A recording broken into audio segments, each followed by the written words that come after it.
This is Charter Local Edition. I'm Brad Pomerance, and we are on the central coast of California. We are joined by Jean-Pierre Wolff. He is the Vice President of the Coastal San Luis Resource Conservation District, known as an RCD. Sir, what's an RCD?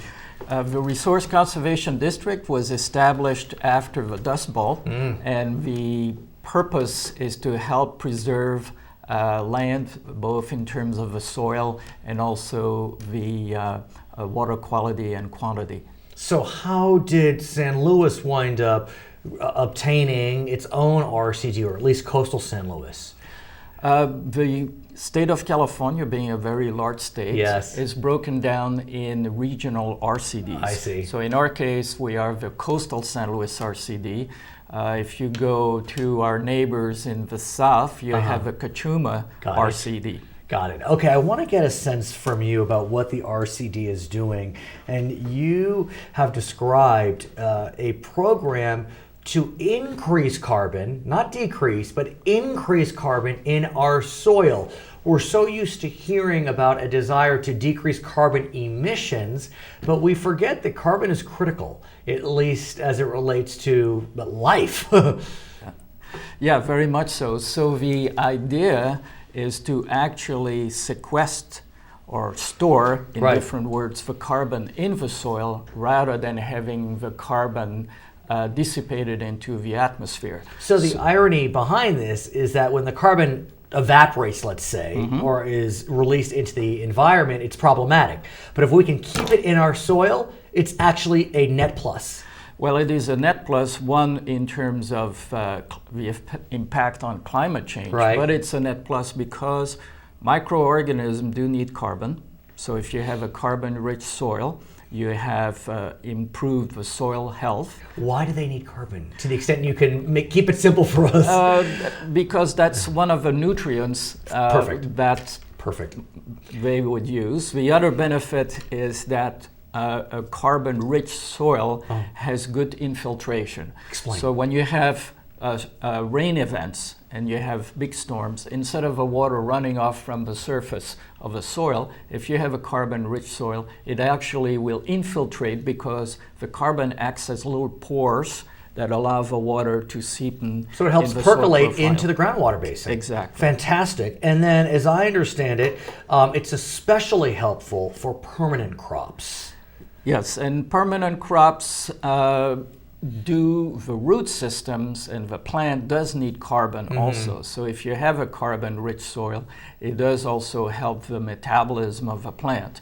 And certainly the benefit of carbon was known for quite some time, but we're now looking a little bit closer at, in terms of the synergy between maintaining carbon in the soil in order to reduce. How does the carbon leave the soil? Is it, explain. Okay, basically, if you had a cover crop, and let's cover say crop means of plant materials, say wild rye grass, Got it. and it's 6 inches tall, and you're going to now disc it in the soil. Disc it means? Disking with an implement where you open up the soil and you disturb the soil significantly and move it around. What you are actually doing is a lot of this carbon will dissipate back into the air.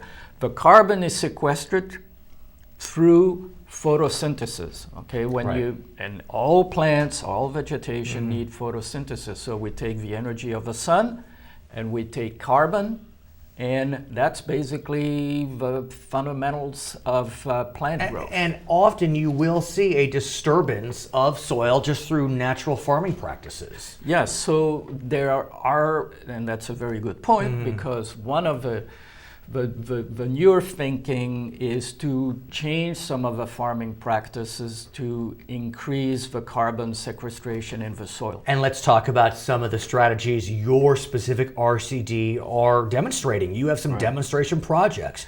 Let's start with composting and how composting can help. And I don't just mean what I do in my backyard, putting some fruits in eggshells, but I mean you have a major composting project.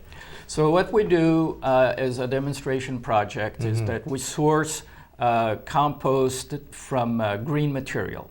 So this is not from dairy products. Okay. So it needs to be green. So it could be either, but Fair in enough. this case, we're using green compost. That compost material is spread on the soil, and then using a special implement, which is called the key line plow, which is an implement that was developed in Australia. And this implement reduces this disruption of the soil, but still consider it to be like a chisel that has 3 big hooks. Okay. And so it will crack open the ground with minimal disturbance, so that when you do have rain, that compost that you have applied on the surface will infiltrate. I see. And store basically that carbon deeper in the soil profile, but without causing the evaporation of the carbons in the atmosphere.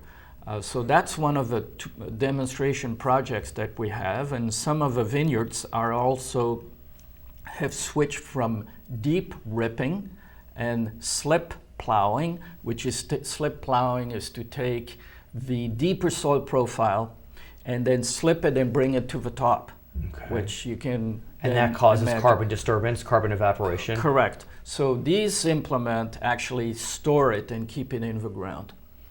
And one of the interesting nexus that are being considered in California with cap and trade is looking at how we could leverage the enhanced farming practices that involve carbon sequestration and use these for cap and trade. Right, so you could sell credits. Exactly. This is inspiring. So the big question is how you manage this, because obviously it has to be effective in the long term. You can't just have a program, you say, well, I've sequestered 5 tons per acre of carbon, and then the next year you change your practice and it all goes up in the air, so to speak.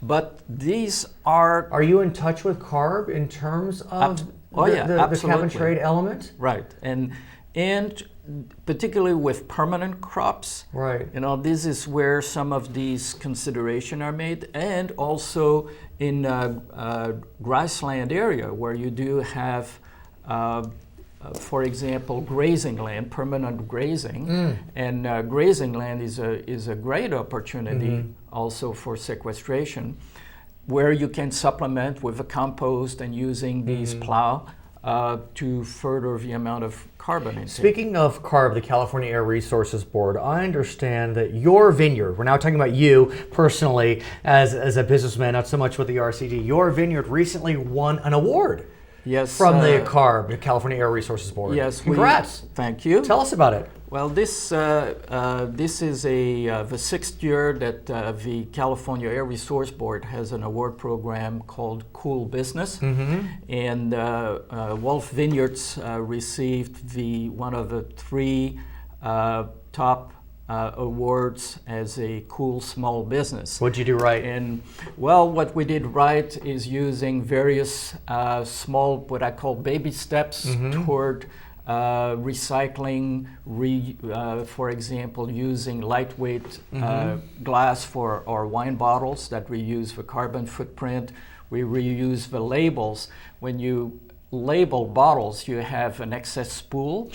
And so we use those labels and we affix them on craft paper bags for our customers when they buy the wine, so that we don't have to use printed material. Congratulations on many fronts. I look forward to hearing more about the demonstration project. Hopefully I'll have a chance to taste your wine. I'm sure it's extremely tasty. His name is Jean-Pierre Wolff. He is the Vice President of the Coastal San Luis Resource Conservation District, an award winner with the California Air Resources Board and Wolff Vineyards. My name is Brad Pomerance on the Central Coast. It's Charter Local Edition.